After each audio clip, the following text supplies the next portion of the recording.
Welcome back to the podcast, everyone. Chris is busy stuffing his face with mince pies before we record, but we just thought we'd start just so we caught him. We're a bit of a change of scenery this week. We over at Chris's, what we call it, Chris's cabin. Chris's cabin, his work cabin. We thought, why not do a few episodes and record them live? We'll maybe do that a bit more kind of going forward, but Christmas is going to be around the corner. We thought it would be useful. People are starting to think about next year, goal setting, what changes they want to make in their life. And so we thought, yeah, let's kind of progress from our goal setting session that we did last week and talk a little bit about we've called it purposeful practices, the kind of habits, almost the back end things that really create the outcomes, because you can have all the great goals in the world, but without having the right habits in place, ultimately you'll still not actually create any change. So we just wanted to chat a little bit about some of our habits, I guess.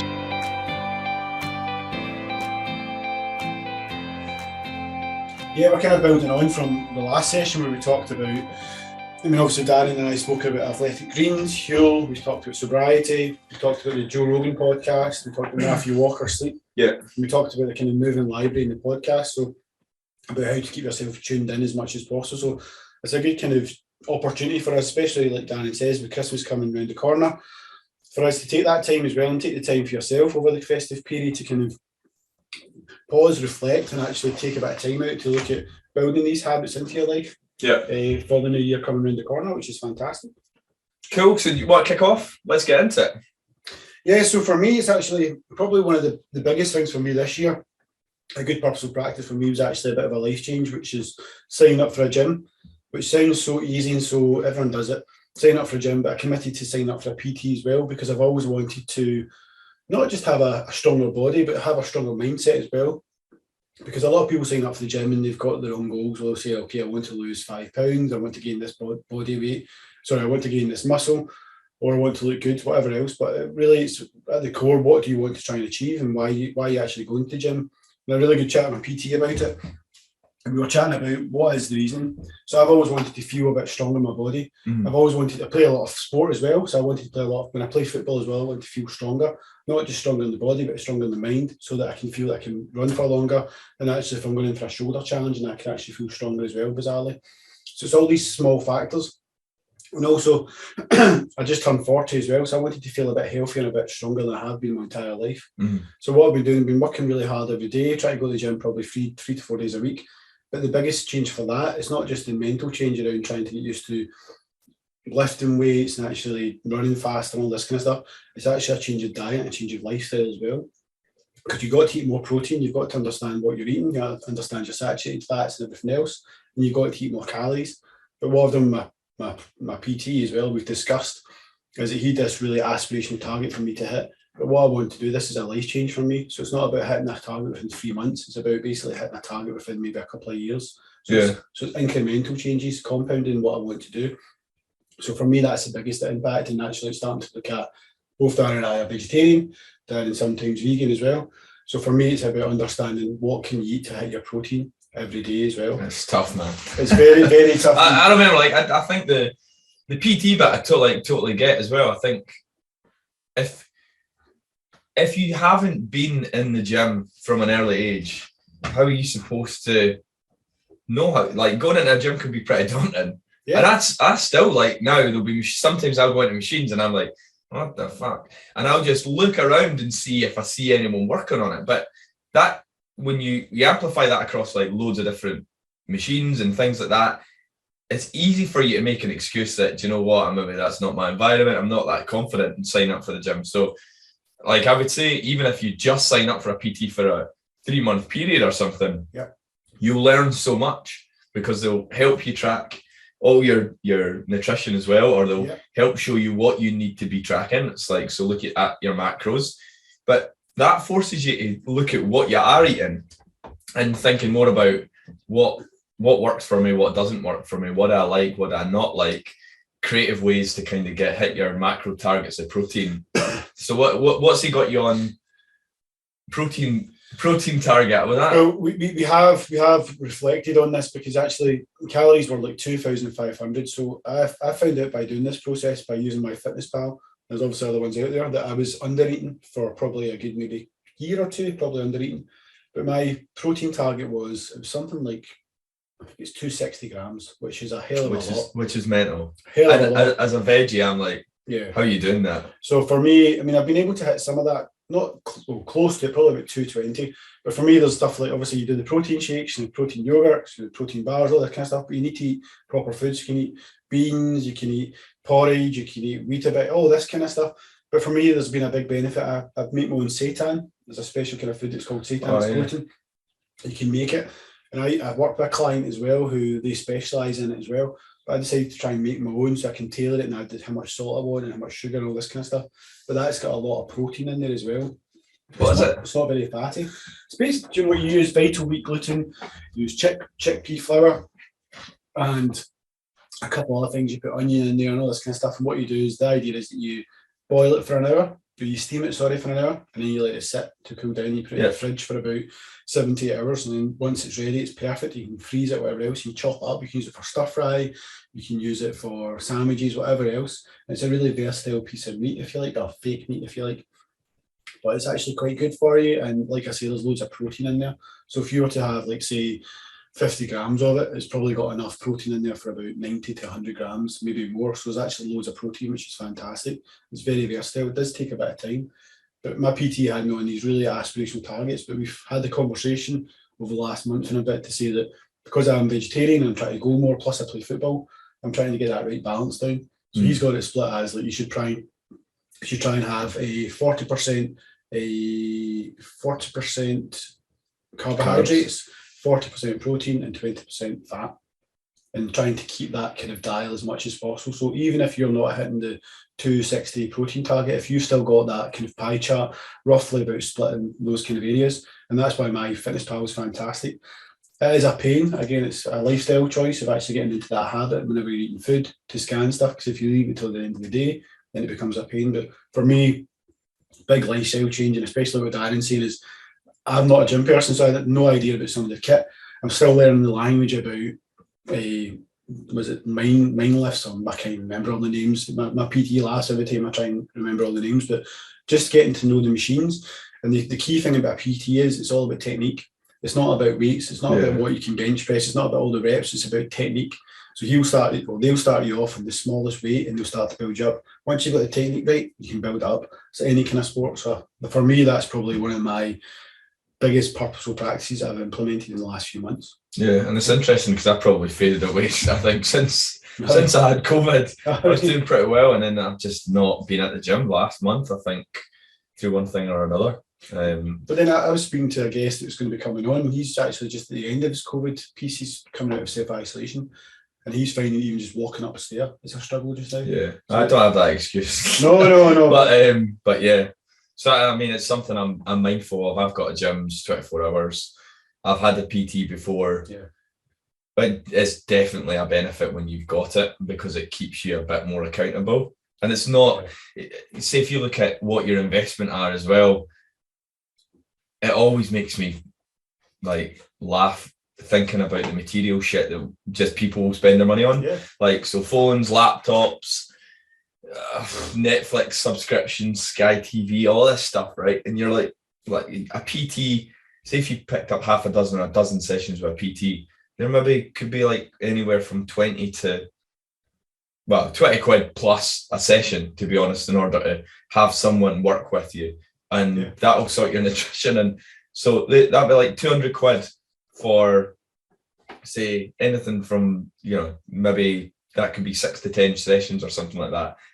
The amount that you're going to learn from that is like an investment that you can then use again and again and again and again and again. Like, I've still got my workout plans. I work the same sort of muscle groups and areas and stuff like that. It's like it would be like triceps and chest. It would be back and biceps. It would be legs.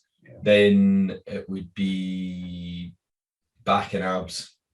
And there's various different exercises that you can kind of try and mix it up, but just that investment is going to keep paying over and over and over again, where you buy like, whether it's a subscription, it's kind of once that month's passed or once a year's passed, it's lapsed, it's done, or it's a new phone. It's like, as soon as you've got it, you're wanting the next model out. And just getting that alignment right in terms of where are you investing your money. It's not a cost, it's genuinely an investment. So yeah, I know I need to get back into it in the new year, but no, that's a good one.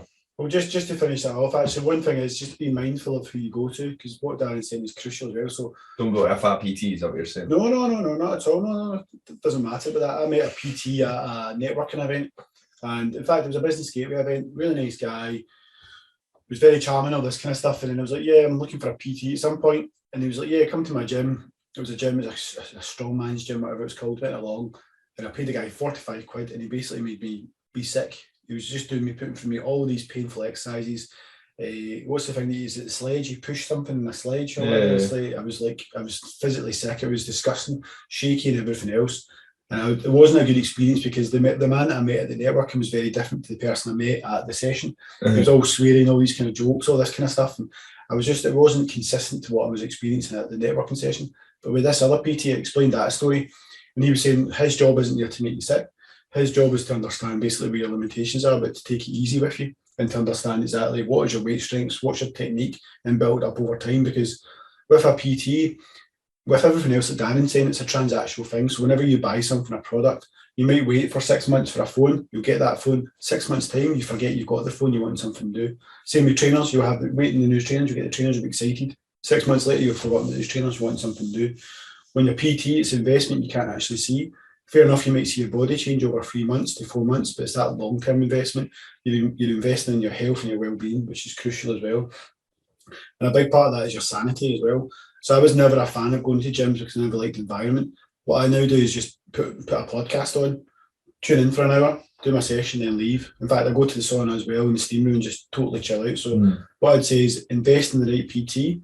Sometimes it's good to invest in a PT that's part of the gym. I think you did that in David Lloyd, didn't you? Yeah, because they know the kit, they got the structure, and actually what you do is PTs will be quite expensive, but if you buy it in bulk, as most things do, it becomes cheaper. So for me, that's probably the one caveat, is just be careful who you go with as well. Yeah. Cool. And not let, I guess what I'm here and listening to you, not let a bad experience stop you from saying like, well, okay, and that doesn't work then, the gym's just not for me. Like ultimately, go and find someone else that's maybe better suited to you, which that's what you did.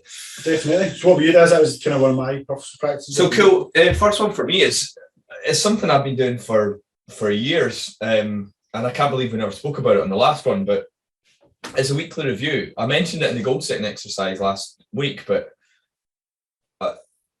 I often speak to a lot of clients doing the job that I do, and they'll be sometimes struggling with a certain thing in their life or feel unfulfilled or not sure if they're going in the right direction or not. And I always see kind of goal setting and things where you're trying to get to a better place. Yeah, we generally always want to be improving in some way, shape or form, have a better life, more fulfilling life. So part of it is just about this analogy of steering a ship. Like if you're all the time at the wheel, with your hands on the wheel, like keeping it steady towards where you're going, no one's putting, shoveling coal and stoking the fire and making the actual ship go. So you need to get into the engine room and do some stuff. Yeah. But then you need to come back out and steer the ship. If you spend all your time in the engine room, it could go off course. Yeah. If you spend all your time at the wheel, you'll be facing the right direction but not going anywhere. Yeah. So I see goal planning as a bit like standing on the wheel, right, and looking at your plans and adjusting where you want to go. But then you need to go away and do stuff. So you need to find the balance of both. But I find every week for me is a good sweet spot just to check in. It's like a half-hour exercise where you ask 4 questions or ask 4 questions. What's went well this week? Because it's important to give yourself the positivity. Too often we finish our working week or just a week in general and you say, oh man, where's the wine? Like, pour me wine. This was very, very difficult. And it's because we're primed to always focus on the negativity, because our fear is about losing control, not being in control of certain things, not feeling like we've ever done enough. And if we can somehow fix that, we'll feel safer and in more control. So that's generally why we focus more on the negative. So you need to condition yourself to, it is a skill to think positively about what you've done and give yourself a pat on the back, because it's not natural. It's not the way our brains are wired. We're actually wired completely the opposite, to disproportionately focus on all the negative things. Therefore, we have the ability, our brains are malleable, but we need to condition them to focus on positive. So every week, focus on what's went well. It could be you read a bedtime story to your kids every night, or it could be that you, I don't know, got a new client into your business, or you feel like you got most of your to-do list done. All right, been to the gym. Been to the gym like a few weeks. It's like, so getting into the habit of just always focusing on at least once a week. The thing with that is it has to be something that you've accomplished, and you recognize, you're like, do you know what, that is good.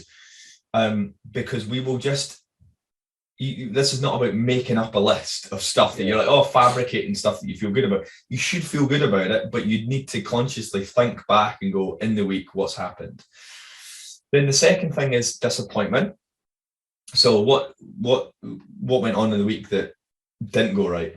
What was a bit shit? What was tough? Interesting. And then don't lie down in that. Quickly move on to what you're learning from both those situations. What have you learned from the stuff that went well? What have you learned from the stuff that didn't go well? And then what are you going to do differently next week is the last one. I can see similarities into that goal setting one we looked at, the make it your best. It's like a small. It's like the first version of that. It's like the first 3 questions. First 3 questions, basically, in a kind of micro environment. And a bit like what I was talking about, the goal setting is like the big goal setting. What do you want to do? It's like you putting your hands on the wheel. Well, this is like your week's been busy, you're away doing things, and it's like, just come back to the week wheel and check. All right. And it might be like, I find weekly is a good time to do it. Sounds good. Daily feels a bit too much, and I'm like, I'm at the wheel too much. You say weekly, is that a Friday weekly? Because you're saying about reaching for the wine on a Friday night. Would you do that? Well, I say Sunday night. I mean, I usually look at successes. I'm part of a couple of groups, and there's always a question posed on Friday. What's gone well this week? But Sunday night is typically where me and Jill have always sat down, and we've done that. And if nothing else, it makes us feel positive going into the new week. So there's no Sunday night blues. It's quite cathartic as a process as well. So you're kind of washing off the shit. You're celebrating a little bit of the good stuff that's happened. And you can kind of pick each other up a little bit as well when you feel you're going in that space where it's like, nah, it has been really shit. Nothing's going well this week. Lies, absolute lies. And it's a good thing to do with a partner, someone that's going to be able to support you and lift you up and call you out for your bullshit and say, you bounce off each other. You're like, oh, you did this and you did that, and that was brilliant. I remember, like, that was a fantastic job. And so I find that's such a useful practice. And people are like, oh, like, how might go, is that really a purposeful practice? Is that a good habit? I'm like, it's half an hour a week that 100% compounds over time. And all it is 2 things. It's conditioning yourself to recognize all the positive stuff that you do, which we need to do to be happy. It's a choice to be happy. But if you haven't put the work in to train your brain to think in that way, then like, you're not going to be able to make that choice. You're not going to make the correct choice there. But the second thing is just that constant just adjustment of stuff. When you make goals, once you've set your goals, things going to get in the way. There's going to be barriers. There's going to be stuff that's difficult. Your challenge is never to just stop. Your challenge is just to keep going, even if it's just a small step. Some weeks you're moving by a millimeter. Some weeks you might actually not move anywhere, but then you recognize, right, next week, now I'm going to move forward. And if you can, that little process, that half an hour, gives you a little bit of confidence from the stuff that you've done and allows you to think about constructively what learnings are you going to take to do differently next week, Yeah. to just nudge yourself forward. It's not a big step. It's not jumping the whole staircase. We're just looking about taking small incremental steps closer to where it is that you want to get to. So yeah, for me, like that's a total game changer. I think a couple of things there is there's good about being honest with this kind of stuff as well. So I want to do that. I need to do that. I do it not as often as what I should, definitely, because what happens is Sunday comes, when I'm sitting on a Sunday, the last thing I sometimes want to do is think about the week ahead. Yeah. Because I'm sitting there and relaxed, I'm in that moment, I'm present with my family, I'm just sitting there relaxing. And for me then to change that mindset of, right, I need to do this, I need to do that, I need to do this, then that's a different mindset and you have to take that on board. So what I need to do is listen to you actually, is that if I'm going to be doing that, I shouldn't be sitting in the living room doing that, I shouldn't be sitting in there, I should go, hey guys, I'm just going to go out in the office for half an hour. And that half an hour becomes a consistent thing that happens every Sunday at a certain time. So that then the family know that that's me going away and we detach myself from that. So when I'm away, I'm completely present in the moment and doing that activity. When I come back to the family again, I'm present again with my family. Because I think that sometimes I'm trying to be two people at the same time. You're not completely in the moment, which is hard. And I was listening to the Jake Humphreys podcast on Modern Wisdom, and he talked about, just going back to your positive things, which I really love. He says that he's honest about that kind of stuff. He says that I should be doing journaling, I should be doing meditating, but I'm bloody tired. I'm fucking working so late. I'll be doing this. I'm absolutely knackered. So I should be doing all these things, but I'm not. But what I'm doing is, if I get one negative thought in my head, I replace it by 5 positive things straight away. And this is slightly different, I guess. But he was talking about how he was thinking about he didn't spend enough time with his wife last night. And he said, in fact, in the morning though, I've made a cup of tea. She said she's a bit of a headache, so I got a glass of water and paracetamol. I did the school run. I made her some breakfast, and then we're going to spend some time tonight watching a movie. So you replace those 5 that negative thing with 5 positive things, and that's maybe something that could help you throughout the week.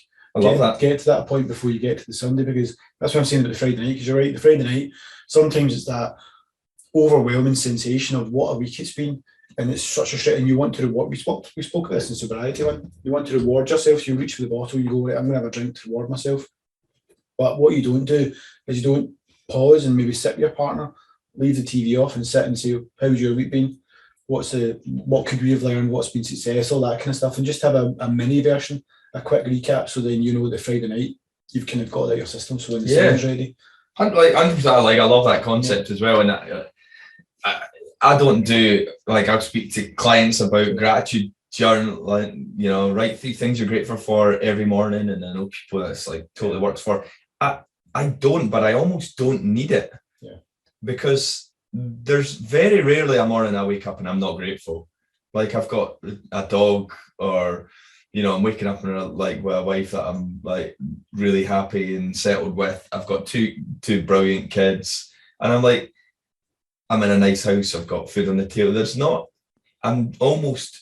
I would say this exercise is probably, this review has helped me be more grateful for the stuff that I do have and the stuff that's really important. And progression as a coach as well, I think, definitely helps with mindfulness and being a bit more self-aware. But yeah, like you mentioned, having that conversation as a couple, I'm like, it absolutely brought Jill and I closer. Yeah. Because you've got a genuine interest, and you're not talking about like on a superficial sort of level, where conversations sometimes can be, particularly if the kids are running around or whatever. But try to get some time where you can both focus on that, can help you grow closer, because you've got a better understanding of, right, what is actually going on in their week, what challenges have they had. Shit, like, I might be able to help with some of that challenge, or like what you're going to do differently about it. And even just having someone there that's maybe going to challenge you a little bit, but also be able to help pick you up, like, can feel really good that you're at least supported, which is ultimately what marriage should really be about. So yeah, no, like, I think it's a bit of a no-brainer for you. It might be that Sunday is actually not even the right time for you. It might be you go like Friday before you close the laptop, and I know you're full on family at the weekend. It might be Friday's the right day for you. Before you close the laptop, the last thing that you do is a review of the week and what you're going to do for next week. That way you're already priming yourself to relax, not on the Sunday night, right? But you're relaxed on the Friday night and the Saturday and Sunday, so that you don't need to, you've kind of had that cathartic benefit of like wash the week off. without going and getting a bottle of Jack. Well, that's it. No, I think that's a really good point, actually, because it's trying to build into your lifestyle that matters and what works for you as well. Because I find that sometimes the weekend comes and goes. But the weekend is that really active present thing. So I pick up my kids at 3:00 from school, and I'll have an hour where I'll just be completely present. We'll do the school stuff, we'll focus, and I'll say, right, guys, I need to catch up with some stuff, and they'll go and play with their toys, whatever. But yeah, I think that catching up with your partner is crucial, because there's something which I try and do with my wife every time, is whenever we have a conversation, wherever she's blown off steam or I am as well, we'll finish it off with a positive. So if you're saying, oh, this happened, you always finish it off with a positive around what's happened, because you never leave a conversation with a negative, because that is the thing that we eat you up away. But I love that. I love about what have we learned, what's been good, what's been bad, how can we learn from it, what's been the positives. I love that, because that goes back to that making your best year yet, which is great, because again, I love the concept of that steering the ship, but it's as if there's about 52 of you for that week that's now running about the ship with these little incremental things they've done for that week, about the goals that have fixed it, and they're all about the ship fixing. I love that concept. I think that's fantastic. Cool. So what's next? Let's see. So actually, do you know what, bizarrely, something I've just actually tried. Thank you for Rachel from Arbonne. So I'm not an Arbonne seller or fanatic or anything like that, just to put it out there. I was always a bit sceptical at Arbonne until I've met Rachel, and I know Darren's tried the products as well. But Rachel mentioned to me that she does these things called fizz sticks. So I thought I'd try them, because she mentioned it's a good replacement for coffee. So I've been drinking a lot of coffee recently, and I was quite keen to try, I think it's mushroom coffee that Rich Roll promotes, which I was going to try as well. But fizz sticks are a kind of replacement where they give you that kind of caffeine high, if you like, but it's more natural caffeine. My wife's a nurse, so she's been looking into all the data as always, and she's scrutinising some of this stuff. But what I find is you take it straight with water, and it's probably like a glassful, and it helps me in the morning, if I'm feeling a bit tired, replace my coffee, which is good, because coffee's got quite obviously a high caffeine intake, but you'll hit a crash pretty quick as well. So fizz sticks, bizarrely, they are quite expensive, but I would say, like, I got 2 packs for, I think it was buy one, get one free, because it was a promotional one. It was about £40 or something like that. So it is quite expensive, but again, you're replacing something in the morning, and plus I'm taking protein shakes as well, so I'm trying to be careful what I'm taking. So I like fizz sticks, they're different flavours. Well, I'll keep at it, because I mentioned to Darren as well that for my 40th treat, I'm buying myself a coffee machine, a really swanky kind of bean to coffee one, which I'm bean to cup even, which I'm looking forward to. So I think that might be replaced. But for me, it's just a small thing where instead of reaching for the coffee in the morning, I'll have a fizz drink, or I'll have a coffee depending on how I feel, or I'll have water depending if I'm going to be doing a bit of exercise that day. So for me, it's a strange one, purposeful practices, because it's supposed to be habitual, and it's supposed to be trying to be doing it daily. But I'm trying to do it every second day, every third day, and I had one today as well. So that's, for me, it's looking at how you can bring something into your life that's going to help you and actually benefit you in the long run, but still have the enjoyment of a coffee or whatever else you want to do. So like, if you're going to eat cakes all the time, but you're going to replace the cakes, and you're going to have a lovely cake on a Friday night, which might be a croissant or a Jaffa cake. Sitting here with a pack of Jaffa cakes, I think, with a Jaffa cake. It's just knowing when to reward yourself in the most positive light. So yeah, for me, fizz sticks, I don't know if you've tried them. I have. Do you know what? They're really good. I used them probably for a year and a half or something like that. Did you? Wow. I used them for quite a while. I'm trying to think why I moved away. I think I probably just like anything else. Never reordered, But I'm a big believer in, so some stuff that I've been reading about, I think we've spoken on the podcast before about it, but drinking caffeine, and I'm not going to get the right system right, but drinking caffeine in the morning, your body, first thing in the morning, it needs about 90 minutes to start absorbing caffeine.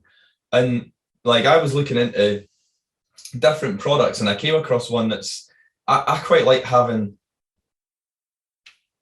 I guess, something that's like I'm trying to think of the right word now, but we're doing extra, like electrolytes and stuff like that. So it's like, which, so more sports related, so that I could have it either before I go to exercise, or say after a game of football, and it's to replenish. But I actually have just got in the habit of having, I found this company, Element. I think they get LMNT, but it's like Element. And I think they provide like these to the USA weightlifting team and things like that, and they're drug tested proof and all this sort of stuff, but it's effectively, it's the salt water. All right, and the science behind it is very, similar idea in the terms of it's a replacement for caffeine. And part of the reason why is your body can absorb salt early in the morning, and actually, boom, that gives you a little bit of a boost. If anyone's been hungover and you're waking up and your salt's been depleted, and you're like, you go for like, you just want like a fatty, salty sort of breakfast, and your body's like, ping, you know that's like your body's craving it. And I think over the last like 20 years, I would say all growing up, mom and dad were like, don't put salt in that, you don't need salt in that, Yeah. But all our food is kind of gradually reduced in salt. And I think even the like what I was looking at, I think it's below 2.3 grams a day is the advice. But yet 2.3 grams a day is as harmful as having something like 7 grams. All right. Okay, so in terms of too little salt in your diet, particularly if you exercise. And I think this is the thing. If you exercise, so you just joined the gym, you're going to need more salt in your diet. Yeah, but never do that. And therefore, like that will help replenish your system. It will help you with your energy levels as well. So it's a bit like a bell curve. And the optimum for someone who's like exercising regularly, say 3 times a week, minimum, is around 4.5-5 grams. Is it milligrams of salt a week, or 5 grams? Sorry. 5 grams. All right. So one of these sachets I tip up is flavored salt water. It sounds horrible. It sounds horrible, but I'm sure. I think you've tried it. You tried a couple on the way to football. Do you know what I tried one on the way to football? But there was a funky flavour I remember trying. Actually, it was chili and lemon. Chili and lemon before football. I've not got them, so I've got the orange. That was a trial pack, so I've since ordered, and I'm on. I don't know. I've had a few batches of them now. I'm trying watermelon. I've not tried it yet, but orange salt and raspberry salt are killer. Love them. I did have a batch of chocolate salt. They're one that I'm going to need to eke them out, like, because they're not very good for me. But they're like, they do the job, whether it's a placebo or not, I don't know. But I have that first thing in the morning, and that's almost a bit of a habit where I'll have my nootropics and vitamins and stuff like that, like alongside it. And like I pour that in, and then I like it's in the same basket as my vitamins. So I have all of that shit in the morning. Yeah. And then I feel like, cool, that's a good start to the day. It's like a Dorset box by the sound of it. Aye, probably. Well, that's because actually you're right with coffee. So even like your body naturally has a caffeine, a dopamine spike by, I can't remember what time it is. It's really early. It's at 7 to 8 or something. So your body's normally got that. So what you're doing is you're adding on to that. So you end up giving yourself too much. Too much too early. And obviously, was it after 1? Was it after 12 o'clock in the other day or something like that? If you have a coffee, it's still in your system at 11. Something like that, mental, yeah. So I remember even playing 5-a-side, and where was it? It was up near the top of Glasgow at Townhead, I think it was. And this guy Rob, he still turn up. And I'd be like, it was at 6 o'clock, and Rob would turn up and he'd be like, how you doing, Rob? And he'd be like, not bad. He'd be standing there with his wee coffee thing. What's in that? I'd like a double espresso. I did a double espresso before football all the time. And about a year and a bit ago, I tried having an espresso before football on a Thursday night. We used to play at 9, and I found that at 2 in the morning I'd still be awake. Yeah. I'd end up just going downstairs and doing work, so I've stopped that completely. But you're right, even though this is natural caffeine, it's still got a lot of caffeine in there for you. So with the fizz stick, so it's just be mindful about when you do take it. You don't take too much. So I think it's meant to be 90. Like I still love coffee, but I'll have typically what I'll do. I'll wake up like it'll be 5:30, 6 or something like that, and that's what I'll have straight away. And then once I've done the school run and stuff like that, and my day started, I sit down and I'll have a cup of coffee, and that's kind of the bell's gone, ding ding. I'm ready to get into work. Is that more of a? Because at that point you may not need it. Is that more of a reward to yourself to know I've done this? I'm going to sit down and have a coffee. A little bit. Some kind of a little bit, like almost feeling like I'm easing. That's me. I'm easing into the day now, and it focuses. It's almost that goes hand in hand. I've somehow merged picking up my diary and focusing on what my purpose is for the day, with having a coffee.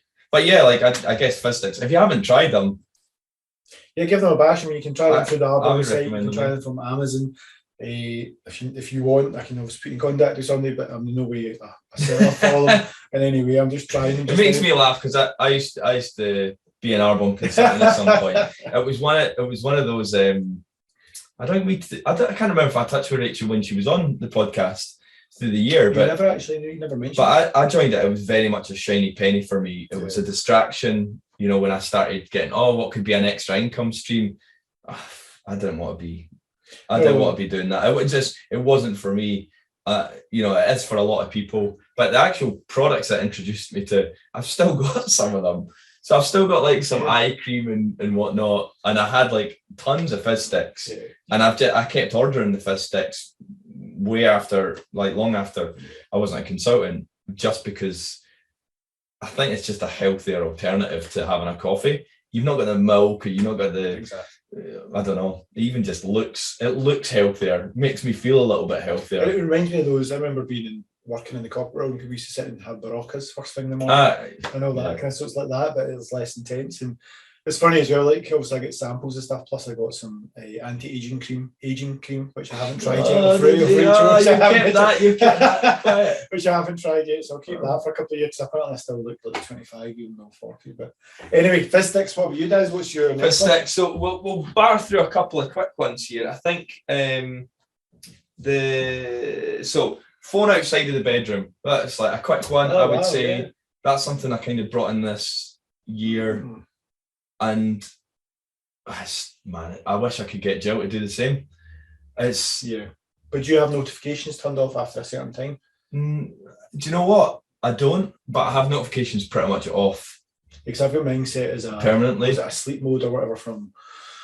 Is it 9:45 till 7 in the morning? So I get nothing coming on. Whereas Debbie hadn't set up properly, so last night in bed I was lying, ding ding ding ding. It was like 10:30. I was like, what's that about? There's stuff. The notifications are one thing, but see that light at night as well. So we were talking about the Matthew Walker episodes. I think in the last episode.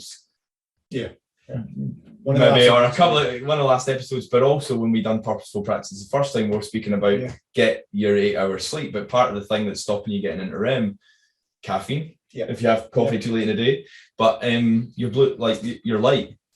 So the kind of light from your phone and that trigger artificial light, you want to be minimizing that light as much as possible.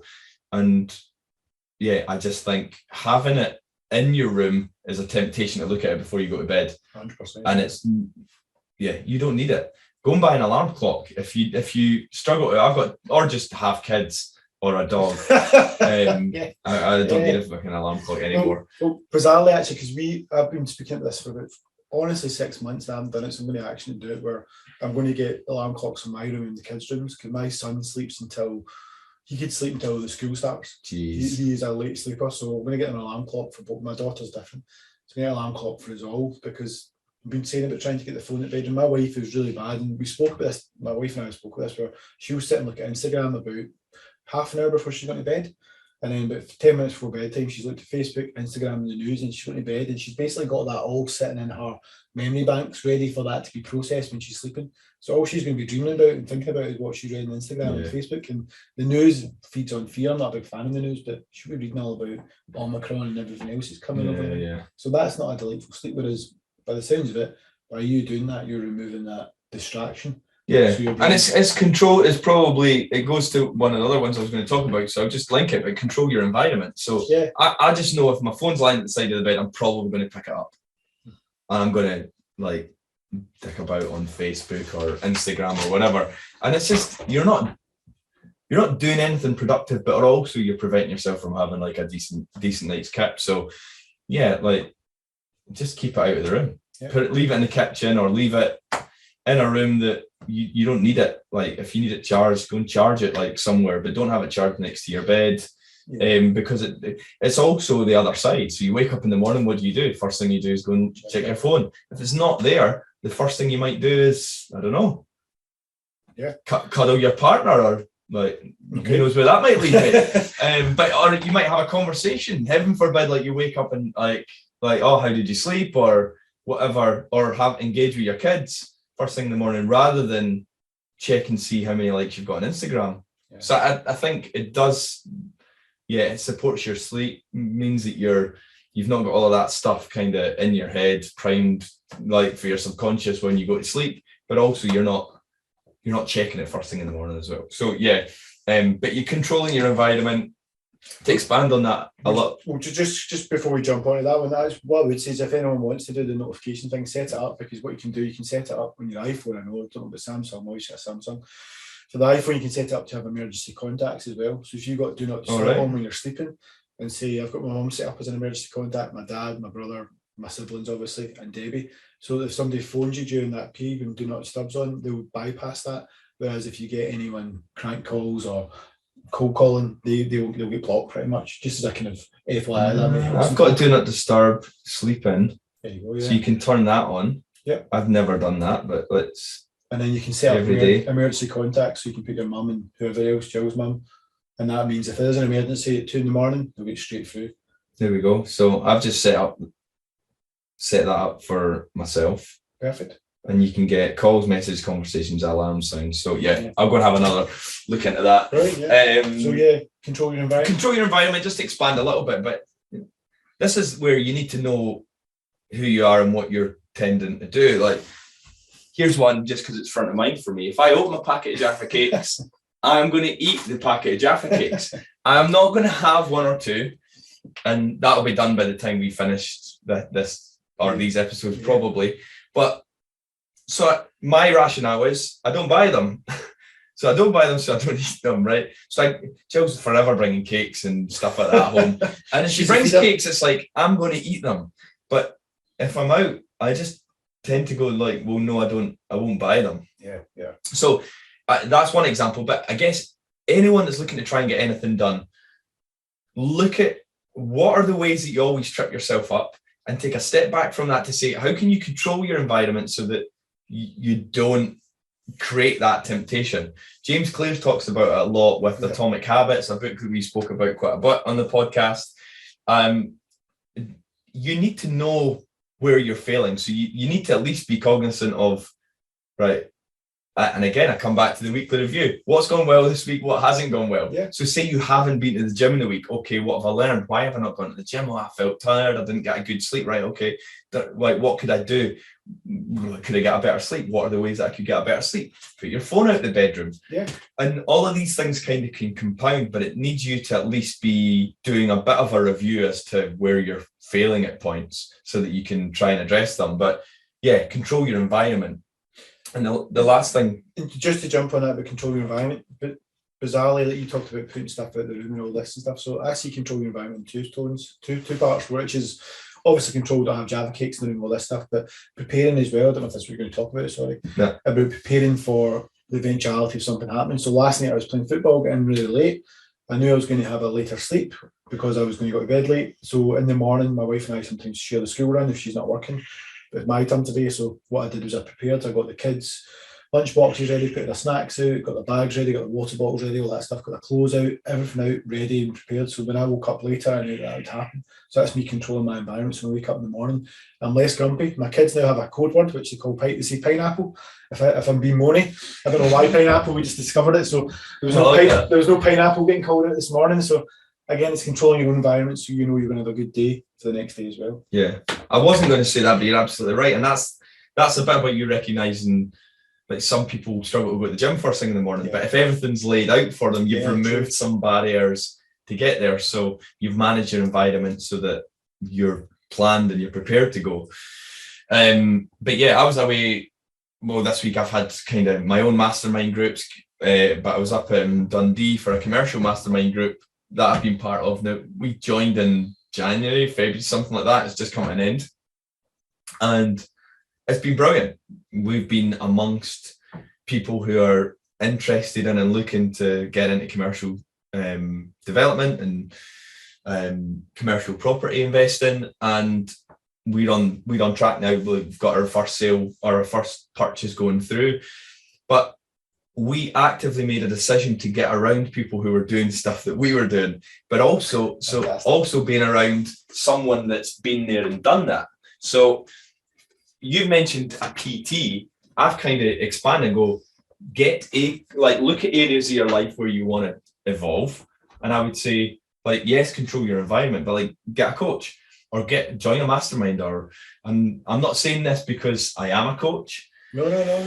Or I run masterminds, I run group programs, but I am completely biased because I see the impact that it has on the people around when they feel like their environment from a single person or a couple who don't talk to their friends and family about, say, property, or even the depth of conversations that I might have with some of my group life or business coaching clients. When they're amongst other people, they're not on their own. They can share stuff they're concerned about. Yeah. They don't feel like they're being stupid and need to know, like, don't have all the answers. Certainly in my masterminds and the ones that I'm involved in, there's a lack of ego. It's how can we help each other win? Yeah. And that, I would say, is just absolutely massive in terms of shaping where it is that you want to get to. So if you're clear about where you want to get to, and we've done the goal setting session, one of the biggest things I think you can do to make that change is get around the right people. And that might be a free social group or a Facebook group, or it could be a paid mastermind, or get a coach or a mentor that's kind of been where you want to be, and see if that can support you. Like, from my experience, it absolutely has personally, and I can see the impact that it has with clients as well. So yeah, there's probably like 3 for the price of 1 there, and it started with kind of keeping your phone out of your bedroom, but control your environment. Yeah. But you know what I love there, because Darren and I haven't looked at notes, and one of my notes here is sign up for something that scares you. So what I do is doing the Ironman. No, not that. I was going to just say that. So Darren's talked about the coaching, he's talked about masterminds. So what I've done this year, in fact, a couple of years ago, I signed up for brand strategy training with Martin Newman, the Godfather brand. So it's been delayed, obviously, just due to COVID, the in-person one, but they moved it on to digital. And we just finished the last one for this year, which is MCR free, which is brand architecture, which means that you are in a room with a virtual room of 60 people, including Martin Newmeyer. And this year, it was on Zoom this year again at the end of November. And this year we have a live client. So there's 2 different groups. There's one stateside and one European side. So this year we've got a live client. It's a famous brand that household brand everyone knows, that's came into the room that said, we've got a problem, here's the problem. So what they do is in the first session, the Marty and all that will explain to you the strategy behind what you're going to be learning, because again, you need to learn some new stuff. You might know some stuff, but you're learning as a group. They'll explain to you, this is what you're going to be learning. You're going to be split into different groups. I'm in a group with 6 other people, mostly UK people, one's in Spain and one's in Czech Republic. And the other groups are either based in Australia, America, whatever else. And there's about 7 or 8 of these groups as well. And we've all got the same problem. So this client comes on for 45 minutes and basically walks you through a problem that they've got. And then you're going to go away and work out that problem, present it back and discuss it in March, and then in a live session in London, which is fantastic. So again, it's all about learning off somebody like Martin Newmeyer, who's worked with Apple and Microsoft and everyone else, learning how their way of working is and their strategy. They're giving you a workbook as well. They're walking you through the process, and this time you're working with a live client and explaining their problem, and you're working with teams across the whole of the UK, which is amazing. And in fact, the whole of the world, there's a LinkedIn group. So again, your lack of knowledge in some areas is then upskilled by somebody else, but their lack of knowledge is upskilled by yourself as well. So again, you're learning off each other, which has been fantastic. And we've actually we're booking in a 3-hour session at the start of January to go over the problems we find. So again, it's just learning off people, understanding people as well. And actually, the quicker you do all this stuff, and there is an expense, but I would say the free ones are great, all this stuff, but there's a kind of cap at that point where you can only go so free, where you want to pay for somebody's skill set, you want to pay for their experience. So for me, it's an expensive thing to do, but again, you become accredited at what you do, and you learn quickly as well, which I would say as well. And people that pay, I don't know, I do think you can get, some people say if you get something for free, you don't value it. I don't buy into that at all. But I find that when people are making a significant investment, the people that are in that group are more inspiring, more engaging. You learn more. The value, the return on investment that you get back is so much greater. Yeah. Because whether you like it or not, there is from an affordability point of view, free people, a lot of people won't find it valuable. It's easier to do something that's for free. Yeah. And therefore, if there's a payment, that's a commitment that I am investing in the information and value I'm going to get back.